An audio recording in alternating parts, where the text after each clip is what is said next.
प्रथम तहलका न्यूज। नारनौंद के नहर पुल पर खेत मजदूर यूनियन ने मनरेगा मजदूरों को लेकर एक मीटिंग की, जिसमें कल यानी 9 अगस्त को भारत बचाओ सत्याग्रह प्रदर्शन को लेकर चर्चा की गई और इस मीटिंग के माध्यम से अधिक लोगों से प्रदर्शन में भाग लेने की अपील भी की गई, जिसको लेकर अखिल भारतीय खेत मजदूर यूनियन के प्रदेश उपाध्यक्ष राम अवतार ने कहा कि कल यानी 9 अगस्त को हमारा सभी ट्रेड यूनियनों का सत्याग्रह है।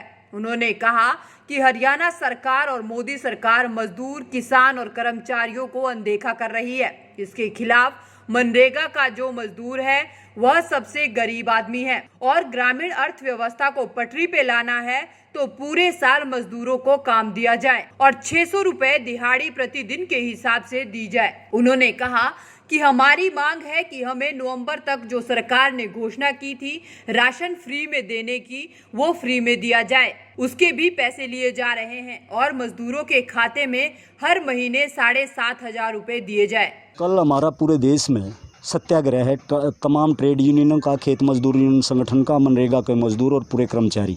और निश्चित तौर पर हम ये कहना चाहते हैं कि जिस तरीके से हरियाणा की सरकार और मोदी सरकार मजदूरों को, किसानों को और कर्मचारियों को अनदेखा कर रही है, इसके खिलाफ कि हम ये कहना चाहते हैं कि मनरेगा का जो मजदूर सबसे गरीब आदमी है पूरे देश का और ग्रामीण अर्थव्यवस्था को यदि पटड़ी पर लाना है तो हम ये कहते हैं कि पूरे साल मजदूरों को काम दिया जाए, 600 रुपये दिहाड़ी प्रतिदिन दी जाए और इसी के साथ ही जो महकमा है इसको पक्का किया जाए। जब तक महकमा पक्का नहीं होगा तो ये काम पूर्णतः चल नहीं सकता। दूसरी बात हम ये कह रहे हैं कि मोदी साहब ने सरेआम कहा कि नवंबर तक हम राशन फ्री देंगे, लेकिन दुर्भाग्य की बात है इसी महीने से राशन के पैसे लिए गए हैं बाकायदा। हम ये कहना चाहते हैं कि ये झूठे जो लिफाफे हैं, उसी प्रकार ये मजदूरों के लिए जो पर महीना 5,000 रुपये डालने थे, 3 महीने की तो सरकार ने कही थी, हम ये कह रहे हैं कि ये पर महीना 7,500 रुपये जब तक कोरोना चलता है ये दिया जाए। मनरेगा के मजदूरों की ये मांग है। इसी प्रकार किसानों के अपने सवाल हैं और सरकार जो शिक्षा पे और जो बिजली पर और तमाम महकमों को बेचने पर उतारू है, हम इसको बेचने नहीं देंगे। निश्चित तौर पे सरकार के सामने, मोदी साहब के सामने,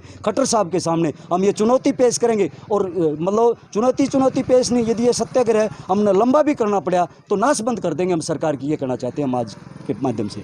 वहीं इस प्रदर्शन को लेकर महिला समिति की आशा खन्ना ने बताया कि इस प्रदर्शन में महिलाओं की भागीदारी भी जबरदस्त होगी और हम गिरफ्तारियां भी देंगे।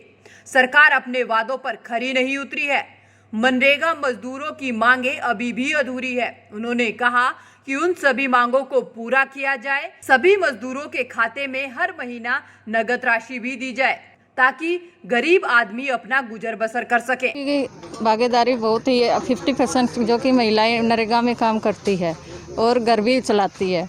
हम ये कहना चाहते हैं 100% महिला आदमी और 50% महिलाएं शामिल होंगी, क्योंकि जो सरकार ये कह रही थी वही राशन मिलेगा और नवंबर तक राशन देने की यहाँ भरी थी, उसमें भी अभी महिलाएं जब राशन लेने के लिए जाती है तो उस पैसा लिया जाता है। तो उसमें हम ये कहना चाहते हैं जो सरकार जिस वादा करके बीच में आई थी वो वादा करके मुकर रही है। हम ये कहना चाहते हैं जब तक कोरोना चलता है राशन फ्री दिया जाना चाहिए और जो जैसे अभी ये फ्री जैसे जो बजट आया था उसमें भी सरकार ने ये जो बजट आया था सरकार ने मदद करनी चाहिए, वो इस तरीके से मदद भी नहीं हुई है।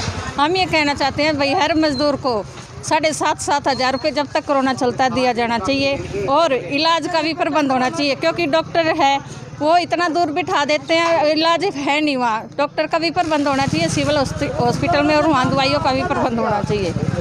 तो इसलिए महिला समिति अगली पंक्ति में इनका समर्थन करती है और ज़्यादा से ज़्यादा महिलाएं गिरफ्तारियां भी देंगे। दरअसल एक बार फिर मजदूर, किसान और कर्मचारी अपनी मांगों को लेकर सड़कों पर उतरने की तैयारियां कर रहे हैं। फिलहाल देखना होगा कि इस प्रदर्शन को लेकर सरकार और प्रशासन की आगे की कार्रवाई क्या रहती है। प्रथम तहलका के लिए नारनौंद से प्रवीण कुमार की रिपोर्ट।